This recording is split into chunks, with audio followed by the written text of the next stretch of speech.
12वां अध्याय देवी चरित्रों के पाठ का महात्म। ध्यान। मैं 3 नेत्रों वाली दुर्गा देवी का ध्यान करती हूँ। उनके श्री अंगों की प्रभा बिजली के समान है।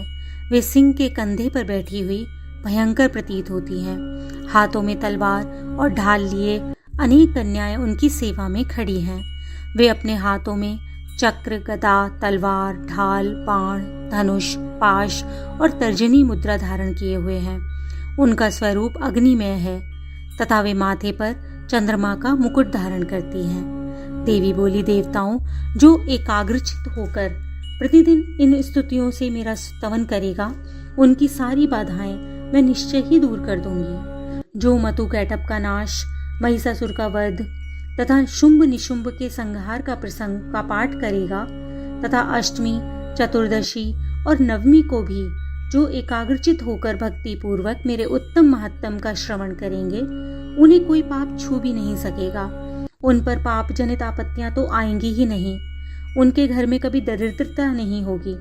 उनको कभी प्रेमी जनों के विछोह का कष्ट भी नहीं सहन करना पड़ेगा। इतना ही नहीं, उन्हें शत्रु से, लुटेरों से, राजा से, शस्त्र से, अग्नि से और जल की राशि से भी कभी भय नहीं होगा। इसलिए सबको एकाग्रचित होकर भक्ति पूर्वक मेरे इस महात्म को सदा पढ़ना और सुनना चाहिए। यह परम कल्याणकारक है। मेरा महात्म महामारी जनित समस्त उपद्रवों तथा आध्यात्मिक आदि तीनों प्रकार के उत्पातों को शांत करने वाला है। मेरे जिस मंदिर में प्रतिदिन विधि पूर्वक मेरे इस महात्म का पाठ किया जाता है, उस स्थान को मैं कभी नहीं छोड़ती। वहाँ सदा ही मेरा सानिध्य बना रहता है। बलिदान, पूजा, होम और महोत्सव के अवसरों पर मेरे इस चरित्र का पूरा पाठ और श्रवण करना चाहिए। ऐसा करने पर मनुष्य विधि को जानकर या बिना जाने भी मेरे लिए जो बलि, पूजा, होम आदि करेगा, मैं उसे बड़ी प्रसन्नता पूर्वक ग्रहण करूंगी। शरद काल में जो वार्षिक महापूजा की जाती है, उस अवसर पर जो मेरे इस महात्म को भक्ति पूर्वक सुनेगा, वह मनुष्य मेरे प्रसाद से सब बाधाओं से मुक्त और धन धान्य और पुत्र से संपन्न होगा। इसमें तनिक भी संदेह नहीं है। मेरे इस महात्म, मेरे प्रादुर्भाव की कथाएं तथा युद्ध में किए हुए मेरे पराक्रम सुनने से मनुष्य निर्भय हो जाता है। मेरे महात्म का श्रवण करने वाले पुरुषों के शत्रु नष्ट हो जाते हैं। उन्हें कल्याण की प्राप्ति होती है तथा उनका कुल आनंदित रहता है। सर्वत्र शांति कर्म में बुरे स्वप्न दिखाई देने पर तथा ग्रह जनित भयंकर पीड़ा उपस्थित होने पर मेरा महात्म श्रवण करना चाहिए। इससे सब विघ्न और भयंकर ग्रह पीड़ाएं शांत हो जाती हैं और मनुष्यों द्वारा देखा गया दुस्वप्न सुख स्वप्न में बदल जाता है। बाल ग्रहों से आक्रांत हुए बालकों के लिए यह महात्म शांति कारक है तथा मनुष्यों के संगठन में फूट होने पर यह अच्छी प्रकार मित्रता कराने वाला होता है। यह महात्म समस्त दुराचारियों के बल का नाश करने वाला है। इसके पाठ मात्र से राक्षसों, भूतों और पिशाचों का नाश हो जाता है। मेरा यह सब महात्म मेरे सामीप्य की प्राप्ति कराने वाला है। सम्यक प्रकार पुष्प, अर्घ्य, धूप, दीप, गंध आदि उत्तम होम करने से, प्रतिदिन अभिषेक करने से, उत्तम सामग्रियों द्वारा पूजन करने से, ब्राह्मणों को भोजन कराने से तथा नाना प्रकार के अन्य भोगों को अर्पण करने से तथा दान देने आदि से 1 वर्ष तक जो मेरी आराधना की जाती है और उससे मुझे जितनी प्रसन्नता होती है, उतनी प्रसन्नता मेरे इस उत्तम चरित्र का एक बार श्रवण मात्र करने से हो जाती है। यह महात्म श्रवण करने पर पापों को हर लेता है और आरोग्य प्रदान करता है। मेरे प्रादुर्भाव का कीर्तन समस्त भूतों से रक्षा करता है तथा मेरा युद्ध विषयक चरित्र दुष्ट दैत्यों का संहार करने वाला है। इसके श्रवण करने पर मनुष्यों को शत्रु का भय नहीं रहता। देवताओं, तुमने और ब्रह्म ऋषियों ने जो मेरी स्तुतियां की हैं तथा ब्रह्म जी ने जो स्तुतियां की हैं, वे सभी कल्याणमयी बुद्धि प्रदान करती हैं।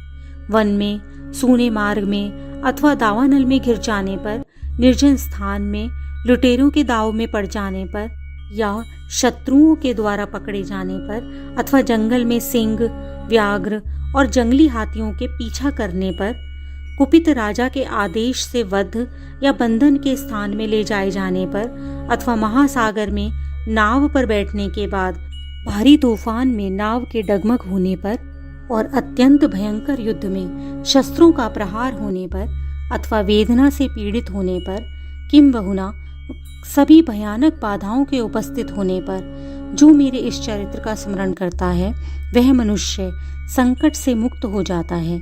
मेरे प्रभाव से सिंह आदि हिंसक जंतु नष्ट हो जाते हैं तथा लुटेरे और शत्रु भी मेरे चरित्र का स्मरण करने वाले पुरुष से दूर भागते हैं। ऋषि कहते हैं, यूं कहकर प्रचंड पराक्रम वाली भगवती चंडिका सब देवताओं के देखते देखते वहीं अंतर्ध्यान हो गई। फिर समस्त देवता भी शत्रुओं के मारे जाने से निर्भय होकर पहले की ही भांति यज्ञ भाग का उपभोग करते हुए अपने अपने अधिकार का पालन करने लगे।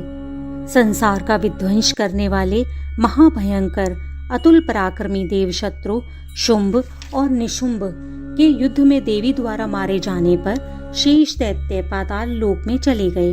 राजन, इस प्रकार भगवती अंबिका देवी ने नित्य होती हुई भी पुनः पुनः प्रकट होकर जगत की रक्षा की। वे ही इस विश्व को मोहित करती हैं, वे ही जगत को जन्म देती और वे ही प्रार्थना करने पर संतुष्ट हो विज्ञान और समृद्धि प्रदान करती हैं। राजन, महाप्रलय के समय महामारी का स्वरूप धारण करने वाली वे महाकाली ही इस समस्त ब्रह्मांड में व्याप्त हैं। वे ही समय समय पर महामारी होती और वे ही स्वयं अजन्मा होते हुए भी सृष्टि के रूप में प्रकट होती हैं। वे सनातनी देवी ही समय अनुसार संपूर्ण भूतों की रक्षा करती हैं। मनुष्यों के अभ्युदय के समय वे ही घर में लक्ष्मी के रूप में स्थित होती हैं और उन्नति प्रदान करती हैं, और वे ही अभाव के समय दरिद्रता बनकर विनाश का कारण बनती हैं।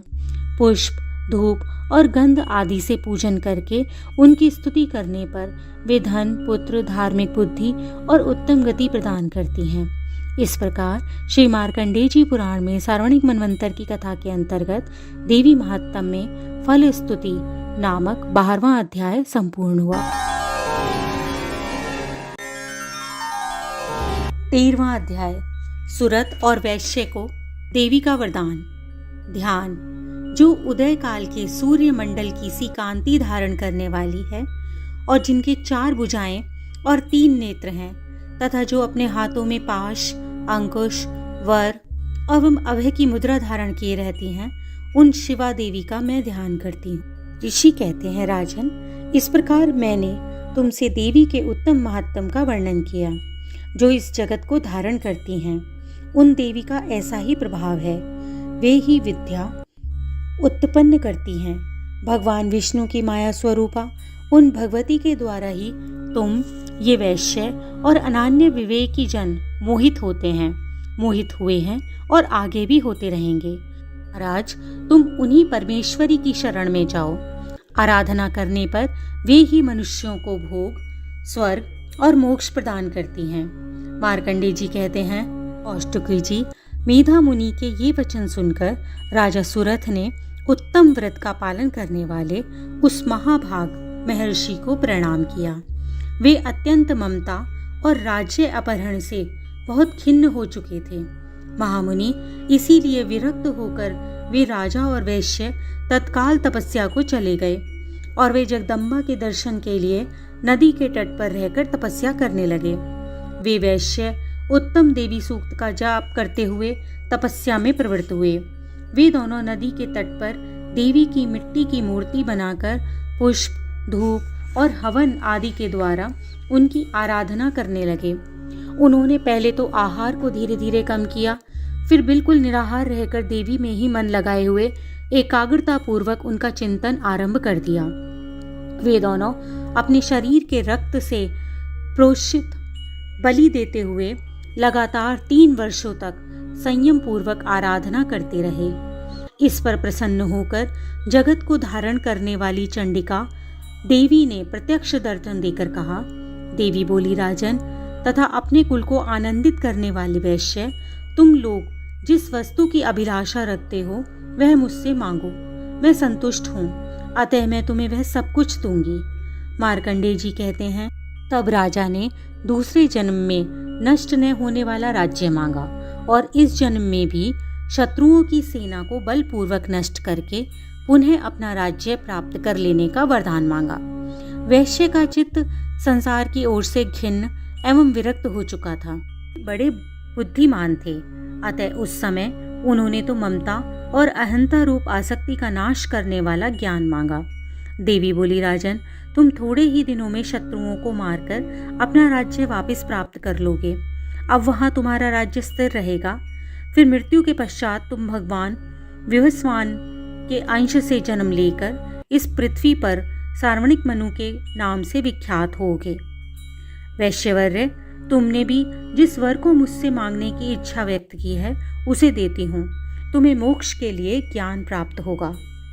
मार्कंडेय जी कहते हैं, इस प्रकार उन दोनों को मनोवांछित वरदान देकर और उनके द्वारा भक्ति पूर्वक अपनी स्तुति सुनकर देवी अंबिका तत्काल अंतर्ध्यान हो गई। इस तरह देवी से वरदान पाकर क्षत्रियों में श्रेष्ठ सुरथ सूर्य से जन्म ले सार्वणी नामक मनु हुए। इस प्रकार श्री मार्कंडेय जी पुराण में सार्वणिक मनवंतर की कथा के अंतर्गत देवी महात्म, सुरथ और वैश्य को वरदान नामक यह 13वां अध्याय संपूर्ण हुआ।